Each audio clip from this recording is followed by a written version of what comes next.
Hello there and welcome to another training video. Today we're going to talk about insulation and the layering system. The reason why we talk about insulation and the layering system is because that's what regulates your body's temperature while you're walking and out doing hiking and high level activities. Basically, any time that you do a high level activity, you're producing a lot of heat and a lot of output, and basically all the moisture needs to be taken away from your body. What people used to wear used to be cotton t-shirts, old fleeces and then a jacket, and then wonder why they used to be all hot and sweaty and sticky and clammy inside, very uncomfortable.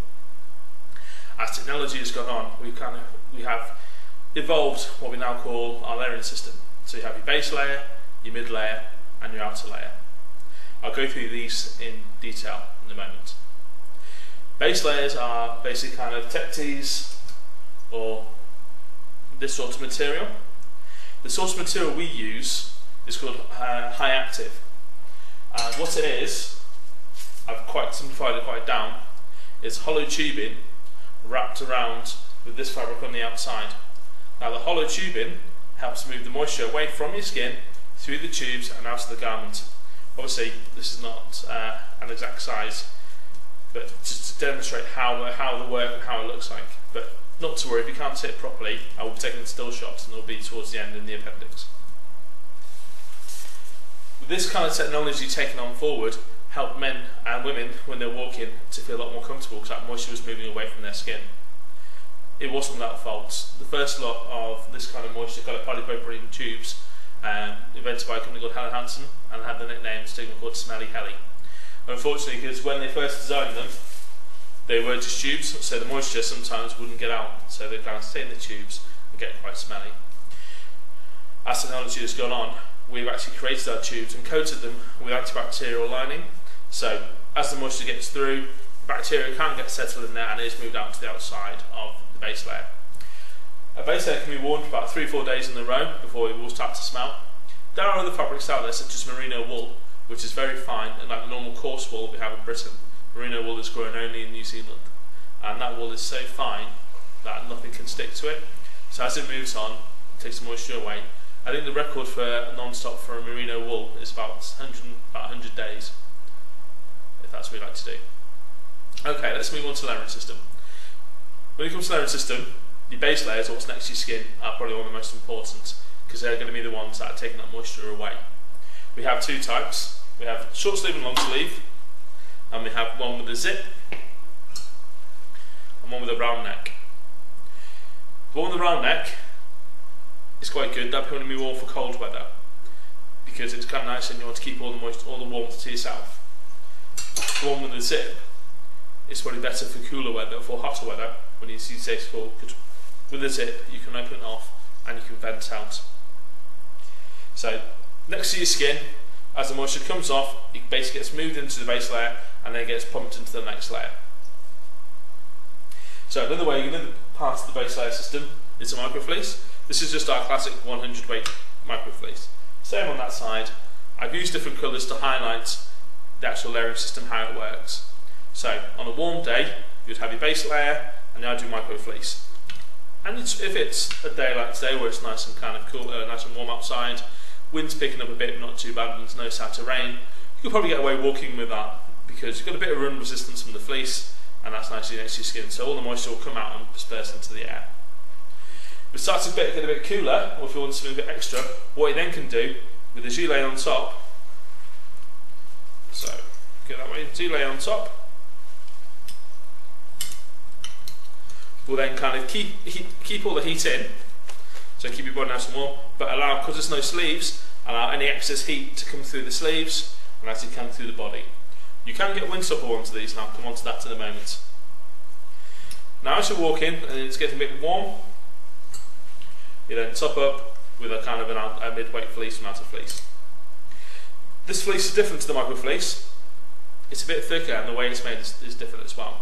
Fleece is basically millions and millions of plastic bags spun right down to their core, so little kind of strings of polyurethane, and wrapped together. Micro fleece, the weave is quite loose because obviously where the down works, you want to trap as much air and much warmth around your body as possible. So I'll come to there. This one was a bit more warmer fleece. The way they kind of make it is instead of having normal polyurethane, it is kind of reversed. so the hoop to actually kind of stick out, so that's a bit more fluffy than that. So that fluffiness actually kind of warms and keeps you warm. Also here you've got your vent sleeves, so lets any moisture come out, and long sleeved as well. And then if it starts to rain, finish it off with the shell. Now with this sort of layering system, the best thing to do is when you start in walking, is if you have everything ready, because it's easier to take layers away than to rummage into your bag to put layers on. So if you were starting off, it wasn't warm, it wasn't raining, start off with those, so 4 layers on. As you're walking and expect a bit more heat, you can take that off, and I'd say keep that on there. Because you're going to have your warmth and you have your wind resistance on your top and your core of your body.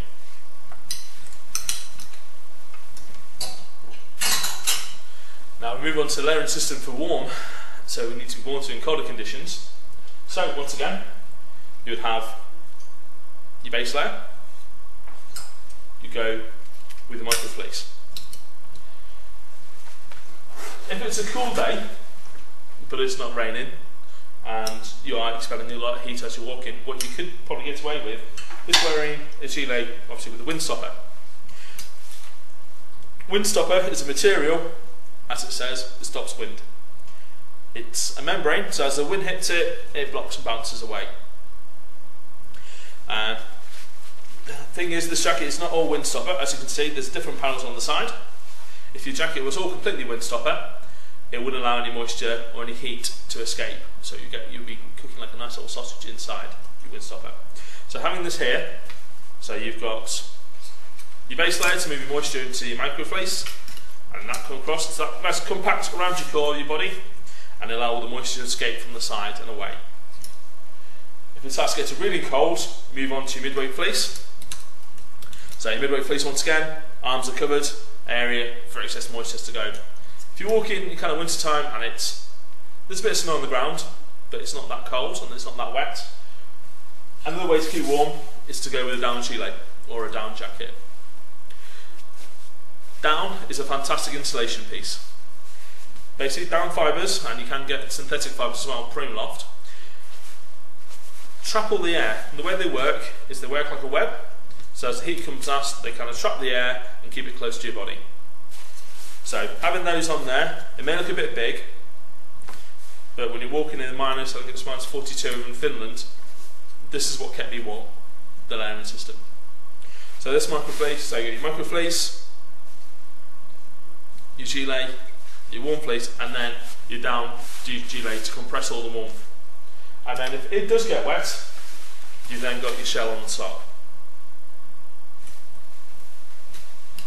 So it may look a bit heavy, but once again, if you start off going out, so you don't need that, it's dry, start off like that, once again, get a bit hot, take your gilet off, get a bit hot, you can then take your fleece off, and then you're walking around with your windstopper gilet, your micro fleece, and your base layer.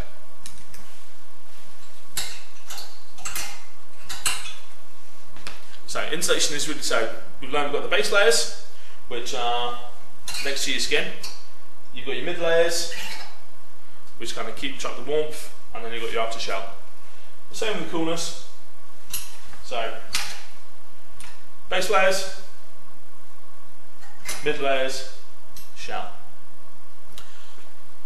There will be obviously kind of go through closer, and we'll be putting more information up about how the fibres work and how they look at, so you can look at a bit more detail.